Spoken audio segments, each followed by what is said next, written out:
Hello friends, I Ankit Parekh welcome you to this video lecture. Last લેક્ચરની આપણે વાત કરીએ તો એકમ અને માપનના ચેપ્ટરમાં આપણે જે છે એ લંબાઈના માપન વિશે જોયું હતું. ખૂબ દૂરના અંતરો માટે પેરેલેક્સ મેથડ વિશે ચર્ચા કરતા હતા. આજે આપણે જોવાનું છે દળનું માપન. પણ પહેલા લાસ્ટ લેક્ચરમાં જે કર્યું હતું એના આધારિત એક દાખલો હું તમને કરાવી દઉં એટલે એ ટોપિક તમારે રિવાઇઝ થઈ જાય. પ્રશ્ન તમારી સામે છે, જુઓ તમે. પ્રશ્નમાં છે, પૃથ્વીના વ્યાસાંતે આવેલા A અને B પરથી એક સાથે ચંદ્રનું અવલોકન કરવામાં આવે.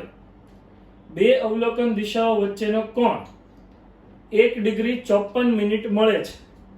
જો પૃથ્વીનો વ્યાસ 1.276 ગુણ્યા 10⁷ મીટર લઈએ તો પૃથ્વી અને ચંદ્ર વચ્ચેનું અંતર શોધો. ધ્યાનથી સમજો. પૃથ્વીના બે વ્યાસાંત બિંદુ ઉપરથી અવલોકન કરવામાં આવે છે, એટલે કે આ પૃથ્વી, એનું બિંદુ A, આ બિંદુ B. ત્યાંથી ક્યાંક મૂન છે આ ચંદ્ર, બરાબર. તો અહીંથી આપણે અવલોકન કરીએ. આ જે બિંદુ છે અને આને કહી દઈએ ખૂણો θ, મૂન નો એમ કહી દઈએ. તો આ જે અંતર છે અહીંથી A થી M નું અંતર કયો કે B થી M નું અંતર કયો, આ D છે, આ અંતર D, આ અંતર D, અને પૃથ્વીના વ્યાસને આપણે સ્મોલ d કહી દઈએ.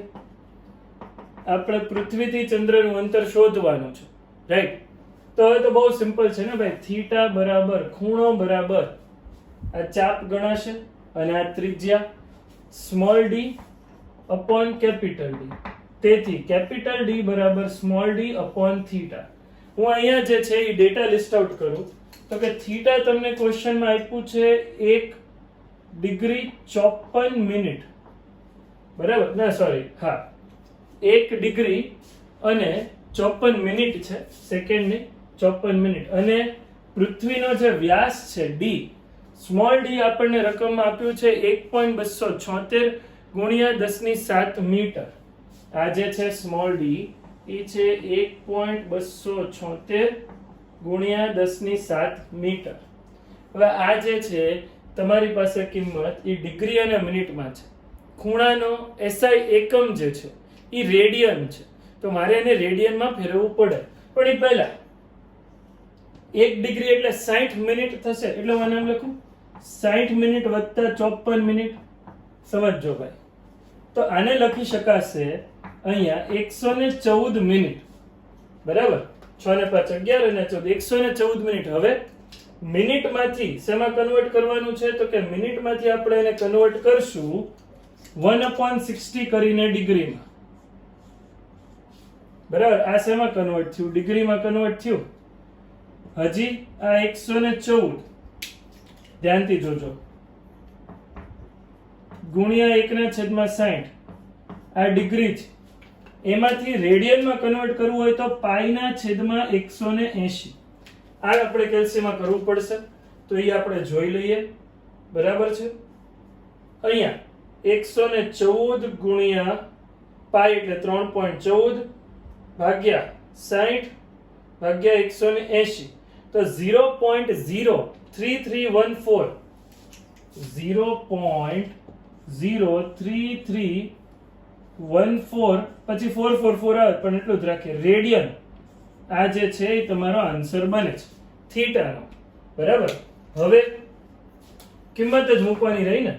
d બરાબર આપણે લખીએ 1.276 ગુણ્યા 10⁷, અને થીટા છે આપણું 0.03314. ચાલ આનું સાદુરૂપ આપી દઈએ આપણે, તો કે આ છે 1.276 ડિવાઇડ બાય 0.03314, 38.50. આ બને છે કેપિટલ D બને છે 38.50 ઇન્ટુ 10⁷. હવે સમજો ભાઈ, 1 પોઈન્ટ હું આમ આવું છું તો આથી જશે 3.885, બરાબર? એકમમાં તે 10⁷ ની 1 ઘાત વધી જશે 10⁸. કેપિટલ D 10⁸, અને આન્સર એવો મીટરમાં, તે ઓબ્વિયસ વાત છે. SI એકમ જે છે એ અંતરનો મીટર છે, તો જવાબ તમારો મીટરમાં છે, બરાબર? આ દાખલો તમે ગણ્યો બરાબર, ઝડપથી લખી લો, પછી આપણે દળના માપન ઉપર જઈએ. ઓકે, તો દળના માપન વિશે આપણે વાત કરીએ તો હું તમને યાદ કરાવું કે દળ શું હતું. આપણે અત્યારે દળ એટલે દ્રવ્યમાન, આપણે અત્યારે જે ડે ટુ ડે લાઈફમાં ઉપયોગ કરીએ છીએ એને વજન કહેતા હોઈએ છીએ. આ બંને અલગ છે. આપણે એમ કહેતા હોય કે ભાઈ કોઈ વ્યક્તિનું વજન કેટલું, તો આપણે એમ કહીએ કે 60 કિલો. 60 કિલો નથી, કિલોગ્રામ છે પહેલી વસ્તુ, અને એ વજન નથી, દ્રવ્યમાન છે. વજન એટલે કે પદાર્થના દળ પર લાગતું પૃથ્વીનું ગુરુત્વાકર્ષણ બળ.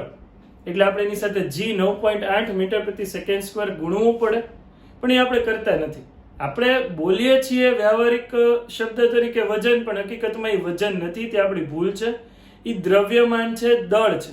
તો દળના જથ્થાનું માપન બરાબર આપણે ગ્રામમાં કરીએ છીએ, એનો SI એકમ કિલોગ્રામ છે, એ આપણે જોઈ ગયા. અહીંયા થોડીક ઇમ્પોર્ટન્ટ વસ્તુ તમારી સામે આવે છે જે તમે જુઓ. પદાર્થમાં રહેલા દ્રવ્યના જથ્થાને દળ કહે છે. દળ એ પદાર્થનો આંતરિક ગુણધર્મ છે. દળનો SI એકમ કિલોગ્રામ છે. કોમન સેન્સની વાત છે ભાઈ, દળનો જે છે એ ગુણધર્મ પદાર્થનો આંતરિક ગુણધર્મ છે, મૂળભૂત કેરેક્ટરિસ્ટિક, મૂળભૂત ગુણધર્મ છે. ઓકે, પછી લખ્યું છે અણુ કે પરમાણુનું દળ કિલોગ્રામમાં માપવું સગવડ ભર્યું ન ગણાય, આથી તેને એટમિક માસ યુનિટ AMU માં માપવામાં આવે છે. અનુત્તેજિત C12 ના પરમાણુના 12માં ભાગને 1 AMU કહે છે. 1U વડે પણ દર્શાવવામાં આવે છે, જેની કિંમત આપી છે આપણને 1.66 ગુણ્યા 10⁻27 kg. ભૌતિક વિજ્ઞાનમાં આપણે 10⁻30 kg થી 10⁵ kg ક્રમના દ્રવ્યમાન સાથે કામ લેવાનું છે. સૂક્ષ્મ કણોના દળ માસ સ્પેક્ટ્રોગ્રાફની રીતથી શોધી શકાય છે. ઓકે, માસ સ્પેક્ટ્રોગ્રાફની રીત જે છે એ અત્યારે તમારે ઉપયોગમાં આવતી નથી, પણ એક નવી વસ્તુ તમને જાણવા મળી, એ છે AMU. 1 AMU આનો ફૂલ ફોર્મ છે એટમિક માસ યુનિટ. સમજો, એક શબ્દ એવો અનુત્તેજિત, એટલે જે ઉત્તેજિત ન હોય એવા કાર્બન. કાર્બનમાં બે છે, એક નોર્મલ કાર્બન છે અને એક રેડિયો એક્ટિવ કાર્બન છે. આપણે વાત કરીએ છીએ 6C12 ની. કેમિસ્ટ્રીમાં પણ તમે ભણો છો. આ જે 6 છે ને એ પરમાણુ ક્રમાંક છે, બરાબર, એટલે કે એમાં 6 પ્રોટોન રહેલા છે. અને આ 12 છે ને એ શું છે, એને આપણે જનરલી પરમાણુ દળાંક કહેતા હોઈએ છીએ. અને એ કોની સંખ્યાનો સરવાળો છે? પ્રોટોન અને ન્યુટ્રોનની કુલ સંખ્યા. બરાબર, કાર્બન જે છે એમાં 6 પ્રોટોન છે અને 6 ન્યુટ્રોન છે. ન્યુટ્રોન તટસ્થ છે, બધાને ખ્યાલ જ છે. હવે AMU કઈ રીતે ડિફાઇન થયું, કઈ રીતે વ્યાખ્યાયિત થયું, અને 1U પણ કહેવાય છે. તો કે કોનું દળ લીધું? કાર્બનનું દળ લીધું 6C12 વાળાનું. એક કાર્બન પરમાણુનું દળ. અણુ અને પરમાણુ અલગ છે. ડિવાઈડ બાય કરી દીધું 12, તો જવાબ આવ્યો 1U 1.66. ઘણી જગ્યાએ 67 પણ લખેલું હોય છે. 10⁻27 kg. આ કિંમત યાદ રાખશું આપણે. 1U અથવા 1 AMU ની કિંમત 1.66 into 10⁻27 kg. 12મા ધોરણમાં તમે ન્યુક્લિયસનું ચેપ્ટર ભણશો ત્યારે તમારે વધારે ડિટેલમાં અણુ, પરમાણુ, એના દળ, એના E બરાબર mc², બરાબર, બંધન ઉર્જા, આ બધા વિશે ખૂબ ડિટેલમાં ભણવાનું આવશે.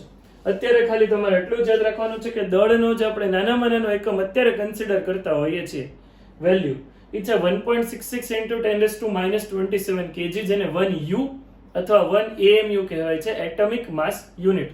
લખી લો ઝડપથી તમે આ. હવે આપણે જોવાનું છે માપનમાં ચોકસાઈ અને ત્રુટિ. સૌથી પહેલા હું વાત કરું કે ચોકસાઈ, તો એને કહેવાય છે પ્રિસિઝન. કેટલું પ્રિસાઇઝ તમે કોઈક જે માપન છે, તો માપન ગમે તે વસ્તુનું હોઈ શકે, જેમ કે લંબાઈનો એકમ આપણે મીટર કહીએ છીએ, સમયનો એકમ સેકન્ડ કહીએ છીએ, દળનો કિલોગ્રામ કહીએ છીએ. તો આ બધા એકમોમાં માપનમાં ક્યારેક ચોકસાઈ કેટલું પ્રિસિઝન છે, કેટલી એક્યુરસી છે, એના વિશે આપણે ચર્ચા કરીએ છીએ. તો જોઈએ આપણે માપનમાં ચોકસાઈ અને સચોટતા. બરાબર, ચોકસાઈ જે છે એના માટે આપણે કહીએ છીએ એક્યુરસી અને સચોટતાને કહીએ છીએ પ્રિસિઝન. આ બંને જે છે ઇંગ્લિશ વર્ડ છે.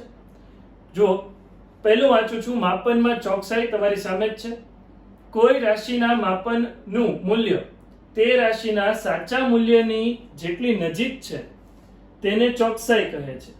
બરાબર, એટલે કેટલું ક્લોઝેસ્ટ આન્સર તમે જે છે એના સાચા મૂલ્યની નજીક મેળવો છો એને એની ચોકસાઈ કહે છે. સચોટતા, કોઈ રાશિનું માપન કેટલા વિભેદન અથવા સીમા સુધી કરવામાં આવે છે તેને સચોટતા કહે છે. આ એક નવું છે, સાંભળજો. જેમ કે લંબાઈના એકમની વાત કરી, એનો એકમ મીટર છે. બરાબર, લંબાઈનો એકમ મીટર છે. મીટરની વાત કરીએ તો એનાથી નાનો એકમ સેન્ટીમીટર, એનાથી નાનો એકમ mm, એનાથી આગળ વધીએ તો આપણે માઇક્રોમીટર, નેનોમીટર આ જઈએ છે. તો કેટલું નજીકમાં નજીક, કેટલું નાનામાં નાનો મૂલ્ય સુધી આપણે એક્યુરસીથી, ચોકસાઈથી, સચોટતાથી માપન કરી શકીએ એના વિશેની ચર્ચા છે. પણ આ દરેક માપનમાં ત્રુટીઓ રહી જતી હોય છે. એટલે હવે ચર્ચા કરવાની છે આપણે માપનમાં ઉદ્ભવતી ત્રુટીઓ વિશે. બરાબર, તો માપનમાં ઉદ્ભવતી ત્રુટીઓ અહીંયા તમારી સામે આવે છે. જોઈ લો તમે, બે પ્રકારની ત્રુટીઓ છે. કઈ? તો કે એક છે વ્યવસ્થિત ત્રુટી અને બીજી છે અવ્યવસ્થિત ત્રુટી. વ્યવસ્થિત ત્રુટીઓમાં બીજા 3 ભાગ પડે છે. કયા 3 ભાગ પડે છે? તો કે સાધનની ત્રુટી, એટલે કે માની લો કે તમે એક મીટર સ્કેલનો યુઝ કરતા હોય. બરાબર છે, આપણે જે નોર્મલી 1 ફૂટની ફૂટપટ્ટી ઉપયોગ કરતા હોઈએ છીએ જેમાં 30 સેન્ટીમીટર સુધીના આંકા આપેલા હોય છે, એનો ઉપયોગ કરતો હોય, પણ એની ધાર કઈક સાઈડમાંથી ઘસાઈ ગઈ હોય એટલે 30 ની કઈક 29.5 સેન્ટીમીટર થઈ ગયો અને તમે એની વડે માપન કરો છો તો એમાં ભૂલ આવશે. બરાબર, એવી જ રીતે તમે જોયું હશે કે કાપડ લેવા આપણે જઈએ તો એની પાસે ઓલો 1 મીટર લંબાઈનો સળિયો હોય છે, મીટર પટ્ટી જેને કહે છે, જેની મદદથી માપન કરતા હોય છે. તો માની લો કે સળિયો જે છે ધારો કે વચ્ચેથી થોડો વળી ગયો હોય કે એવું કંઈક એનામાં કોઈ પણ જાતનું ડિસ્ટોર્શન થઈ ગયું હોય તો એના કારણે 100 સેન્ટીમીટર હોવું જોઈએ, એની બદલે 99 સેન્ટીમીટર માપતું હોય. તો આ જે છે માપનમાં ત્રુટી થઈ, સાધનની ત્રુટી. માપવાવાળા વ્યક્તિની કોઈ ભૂલ નથી, પણ સાધન જ ફોલ્ટી છે, સાધનમાં ત્રુટી છે એટલે એને આપણે સાધનની ત્રુટી કહીએ છીએ. બીજું છે અહીંયા પ્રયોગ પદ્ધતિને કારણે ઉદ્ભવતી ત્રુટી. પ્રયોગ પદ્ધતિના કારણે હું તમને સમજાવું. જેમ કે ખૂબ નાના અંતર માપવા હોય લંબાઈના, તો એના માટે આપણે વર્નિયર કેલિપર્સ અને માઇક્રોમીટરનો યુઝ કરશું. એના માટે હું અલગ જ એક લેક્ચર બનાવવાનો છું જે તમને JEE અને નીટમાં કામ લાગશે. બરાબર, પણ વર્નિયર કેલિપર્સ અને માઇક્રોમીટર ખૂબ સૂક્ષ્મ અંતરોના માપન માટે ઉપયોગ થાય છે. ખૂબ પ્રિસાઇઝ માપનથી આપણે માપન પદ્ધતિનો એમાં ઉપયોગ કરી શકીએ છીએ. હવે તમે વિચારો કે અતિશય નાનું અંતર હોય, બરાબર, અતિશય નાના પરિમાણ હોય, એમાં માપન પદ્ધતિ આપણે ખોટી ઉપયોગ કરીએ. જ્યાં 100 ની જરૂર છે ત્યાં તલવાર વાપરીએ. બરાબર, એટલે કે જ્યાં વર્નિયર કેલિપર્સથી આપણે ચોકસાઈપૂર્વક માપન કરી શકીએ છીએ એની બદલે ત્યાં મીટર પટ્ટીનો ઉપયોગ કરવો છે. એટલે પદ્ધતિ જ રોંગ, પદ્ધતિ જ ખોટી હોય, જેના કારણે માપનમાં ત્રુટી આવે. અને ત્રીજું કે માનવીય ભૂલ. બરાબર, કે જે વ્યક્તિ છે એ ભૂલ કરે છે માપન પદ્ધતિમાં, વ્યક્તિગત ત્રુટી જેને કહેવાય છે. ત્રુટી ઉદ્ભવવાના ઘણા બધા કારણો હોઈ શકે. જેમ કે કોઈક એક વ્યક્તિ છે ને ચશ્માના નંબર છે અને એને વાંચ્યું કે ભાઈ 6.6 છે, પણ એને પ્રોપરલી ન વંચાણું ને એને 6 ની બદલે 8 વાંચ્યું તો એને 6.8 વંચાણો અને એને નોંધ કર્યું તો એના અવલોકનમાં ત્રુટી આવી. બરાબર, ઉતાવળમાં કોઈકને ભૂલ થઈ ગઈ. તો વ્યક્તિની ભૂલના કારણે જે માપનમાં ત્રુટી સર્જાય છે એને આપણે વ્યક્તિગત ત્રુટી કહીએ છીએ. તો નામ ઉપરથી આવડી જાય છે. તો મેં ખોટું તમારી યારે થોડી ઘણી ચર્ચા કરી કે તમને એમ થાય કે ના ના સાહેબે કીધું. બરાબર, બાકી આમાં કઈ એવું અઘરું છે નહીં. હવે જે સમજવાનું છે એ ખૂબ અગત્યનું છે. જુઓ, અત્યારે તમારી સામે ત્રુટીના 3 પ્રકાર આવે છે. તો કે એક છે નિરપેક્ષ ત્રુટી, બીજી છે સાપેક્ષ ત્રુટી અને પછી છે સરેરાશ ત્રુટી. સોરી, ઓર્ડર ખોટો બોલ્યો. નિરપેક્ષ ત્રુટી, સાપેક્ષ ત્રુટી અને પ્રતિશત ત્રુટી. બરાબર, આના વિશે આપણે ચર્ચા કરવાની છે. તો સૌથી પહેલા સ્ટાર્ટ કરીએ નિરપેક્ષ ત્રુટીથી. નિરપેક્ષ ત્રુટી, પછી કહીએ આપણે સાપેક્ષ ત્રુટી અને પછી કહીએ પ્રતિશત ત્રુટિ. ધ્યાનથી સમજો. એક દાખલો જ ગણી દઉં તમને, બરાબર? પછી આ દરેક ત્રુટિ વિશે આપણે ડિટેલમાં ચર્ચા કરીએ. ધારો કે મારી પાસે એક આવો L લંબાઈનો સળિયો છે, બરાબર? આ L લંબાઈનો એક સળિયો છે જેની લંબાઈ મારે માપવી છે, પરફેક્ટ મેઝરમેન્ટ કરવું છે. તો હું 5 અલગ અલગ વ્યક્તિને એના અવલોકન કરવાનું કહું છું. બધા પોતપોતાની રીતે અવલોકન કરે છે. 5 અલગ અલગ વ્યક્તિ આપણે નામ આપી દઈએ, ચિંટુ, પિન્ટુ, ટીલુ, રિંકી, ચિંકી, કોઈ બી, બરાબર? તો એને L1, L2, L3, L4, L5 5 વ્યક્તિઓએ 5 અવલોકન લીધા, બરાબર? ચિંટુએ શું માપ્યું? તો કે ચિંટુએ માપ્યું, ધારો કે 5.1 મીટર લંબાઈ છે, બરાબર? પિન્ટુએ માપી લીધું કે આ 4.99 મીટર છે. 9 રાખી ગણતરીમાં સરળતા, બરાબર? ટીલુએ માપ્યું એક્ઝેક્ટ 5 મીટર છે. આને માપ્યું 5.2 મીટર છે અને આને માપ્યું 4.8 મીટર, રિંકી ચિંકીએ, બરાબર? આ 5 અવલોકનો મારી પાસે છે, L1, L2, L3, L4, L5. એક જ સળિયાનું માપન 5 અલગ અલગ વ્યક્તિઓએ કર્યું અને પાંચેયના જવાબ કંઈક અલગ અલગ આવે છે.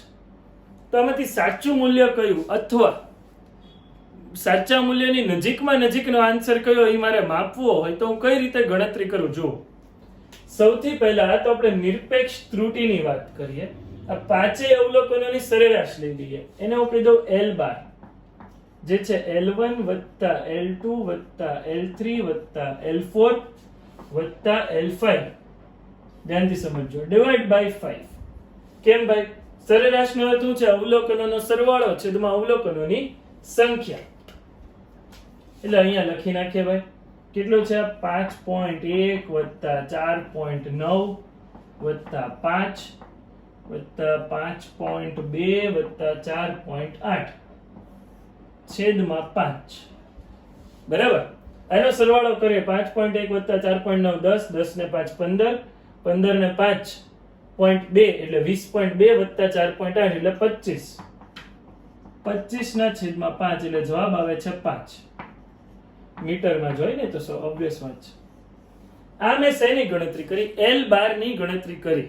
સરેરાશ મૂલ્ય. હજી મારે નિરપેક્ષ ત્રુટિ જોઈએ છે, તો દરેકના અવલોકન માટે હું નિરપેક્ષ ત્રુટિ લાવીશ. કઈ રીતે?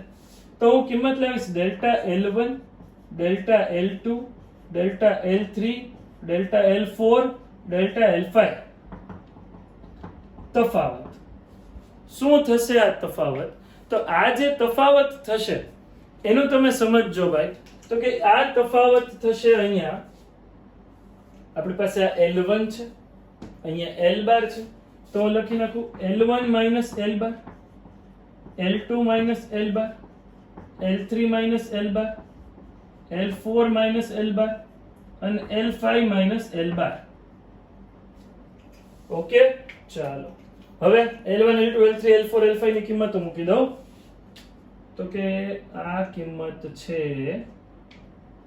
5.1, 4.9, 5, 5.2 અને 4.8. દરેકમાંથી L બાર ની કિંમત માઈનસ કરું. 5, 5, 5, 5 અને 5. હવે જે તમારા જવાબ આવશે એ નિરપેક્ષ ત્રુટિઓના જવાબ આવશે. દરેકના અવલોકનમાં જુઓ તમે શું જવાબ આવે? તો કે અહીંયા 0.1, સોરી, હા યસ 0.1, અહીંયા માઇનસ 0.1, 0, 0.2, માઇનસ 0.2. ખ્યાલ આવી ગયો? તો આ જે તમારો જવાબ આવ્યો એ શેના માટેનો? જોઈ લો તમે, આ જવાબ શેના માટે આવ્યો છે? તો કે આ તમારો જવાબ છે નિરપેક્ષ ત્રુટિનો આવ્યો છે. હવે નિરપેક્ષ ત્રુટિ માટે સમજો, delta L1, delta L2, delta L3, delta L4, delta L5. આના જવાબો ધન કે ઋણ હોઈ શકે. ધ્યાનથી સમજો, આના જવાબો છે એ ધન કે ઋણ હોઈ શકે, પણ નિરપેક્ષ ત્રુટિ માટે જ્યારે વાત કરતા હોય, અત્યારે હું વાત કરું છું સાપેક્ષ ત્રુટિ અને પ્રતિશત ત્રુટિ. નિરપેક્ષ ત્રુટિ માટે વાત કરતા હોઈએ તો ઈ જવાબ જે છે દરેક માટે તો ઈ મારે આમ લખવું પડે માનાંકમાં ડેલ્ટા L1. એનો અર્થ શું થયો? તો કે નિરપેક્ષ ત્રુટીનો જવાબ હંમેશા ધન હશે. બરાબર, નિરપેક્ષ ત્રુટીનો જવાબ ઋણ લઈ શકશું નહીં. આ તફાવત ધન કે ઋણ હોઈ શકે, પણ જો હું ડેલ્ટા L1 ની વાત કરતો હોય અહીંયા, તો ઈ થશે શું? માનાંકમાં 0.1 જ થવાનું છે ને.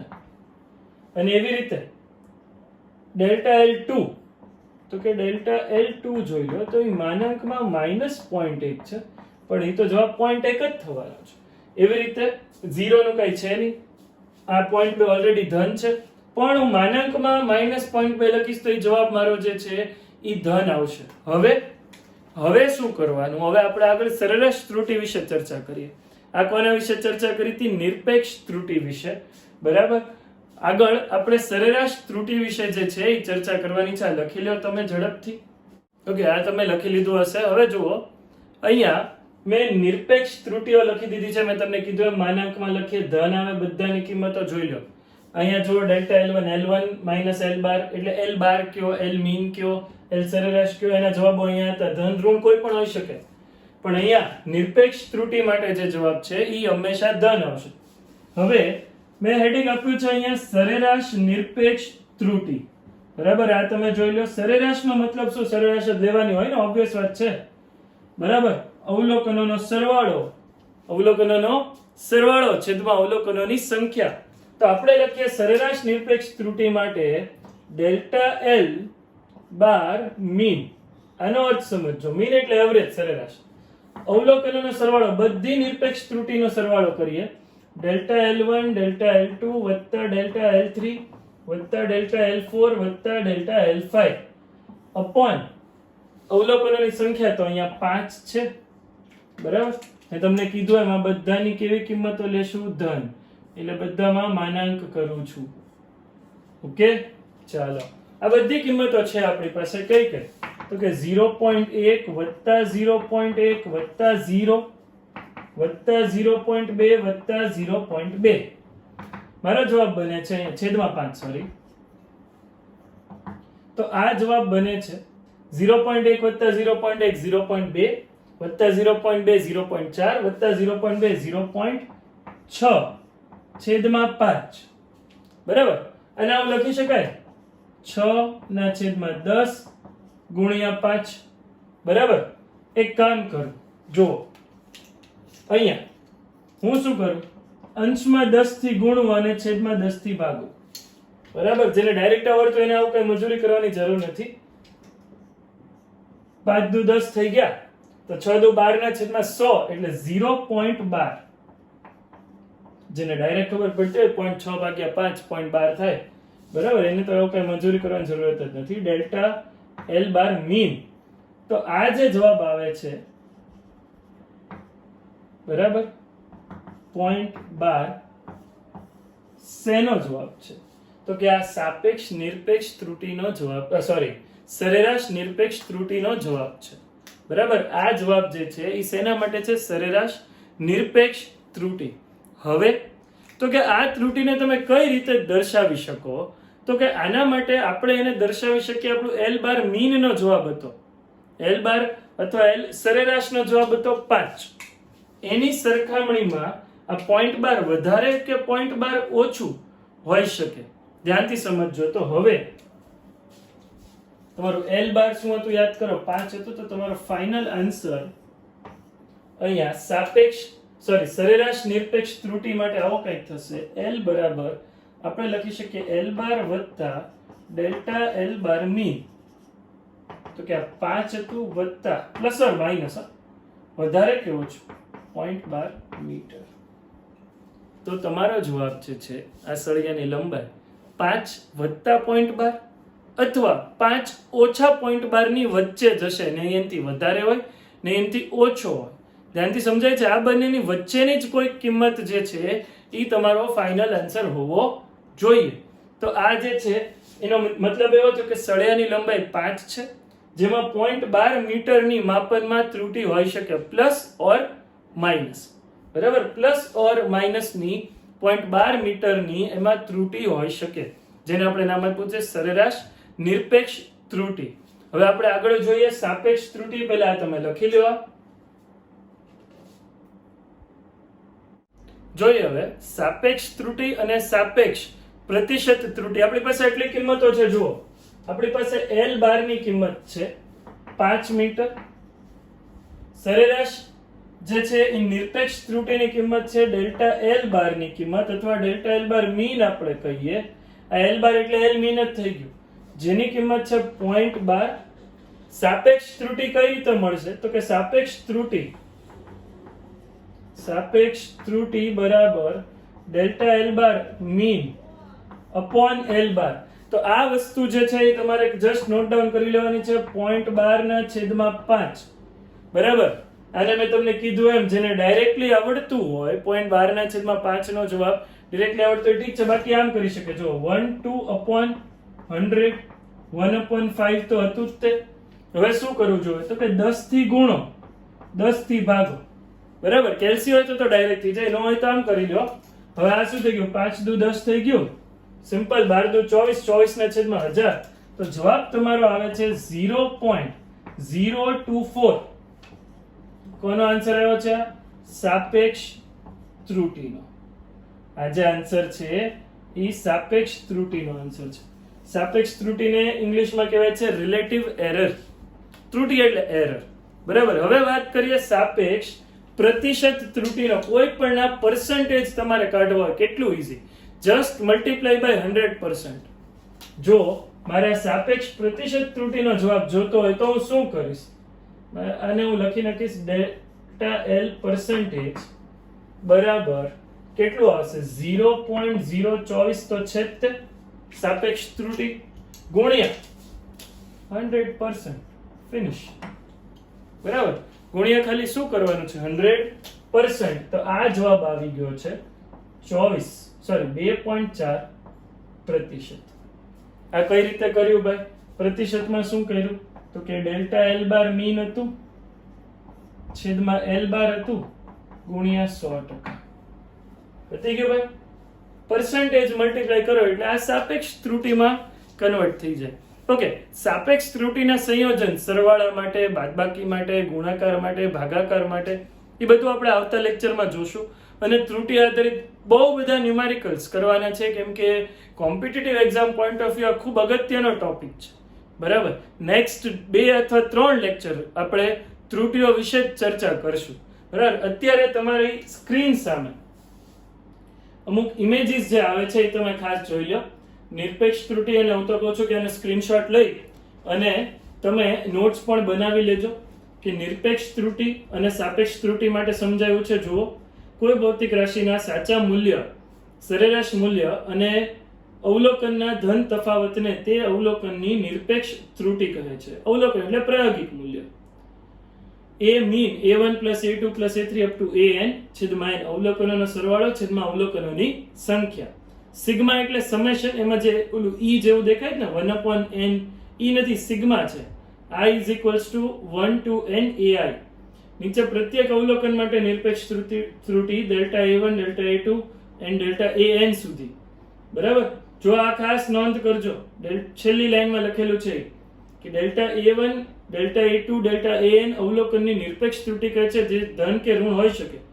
પરંતુ નિરપેક્ષ ત્રુટિ એટલે ડેલ્ટા A જે છે મોડમાં જ્યારે માનાંકમાં લખો, સરેરાશ ત્રુટિ માટે જ્યારે આપણે ઉપયોગ કરવાનો થશે ત્યારે તો હંમેશા ધન જ લેવું. સરેરાશ નિરપેક્ષ ત્રુટિ હવે તમારી સામે છે. તો એના માટે પણ એ લખ્યું છે. જો સરેરાશ નિરપેક્ષ ત્રુટિ ડેલ્ટા A મીન બરાબર અવલોકનોનો સરવાળો છેદમાં અવલોકનોની સંખ્યા. પણ delta A1, delta A2, delta A3 up to delta AN માનાંકમાં લેવાનું છે. બરાબર. અને એને કઈ રીતે દર્શાવી શકાય છે? A mean plus or minus delta A mean, જેનો અર્થ એ થાય છે કે ભૌતિક રાશિ A નું મૂલ્ય A મીન વત્તા ડેલ્ટા A મીન અને A મીન ઓછા ડેલ્ટા A મીન ની વચ્ચે હશે. L બાર લખો, A બાર લખો, A મીન લખો, ડેલ્ટા A બાર લખો કે ડેલ્ટા A મીન લખો, બધું સરખું જ છે. અને અંતિમ સાપેક્ષ અને પ્રતિશત ત્રુટિ, જેના વિશે સમજાયું છે. સાપેક્ષ ત્રુટિ બરાબર delta A mean upon A mean અને એના છેદમાં એની નીચે પ્રતિશત ત્રુટિ માટે ગુણ્યા 100% કરેલું છે. તો આટલી વસ્તુઓ જે છે એ તમારે કરવાની છે. નેક્સ્ટ લેક્ચરમાં આપણે ત્રુટીઓનું સંયોજન જે છે એ કરી લેશું. બરાબર? તો આઈ હોપ તમને આજનો લેક્ચર ગમ્યો હશે, તમે સાથે સાથે ભણતા હશો. બરાબર? કંઈ પણ ડાઉટ્સ હોય, ન સમજણ હોય તો તમે કમેન્ટ સેક્શનમાં લખી શકો છો, જે હું નેક્સ્ટ લેક્ચરમાં હંમેશા કવર કરતો હોઉં છું. ઓકે, સો ત્યાં સુધી stay home, stay safe. Thank you.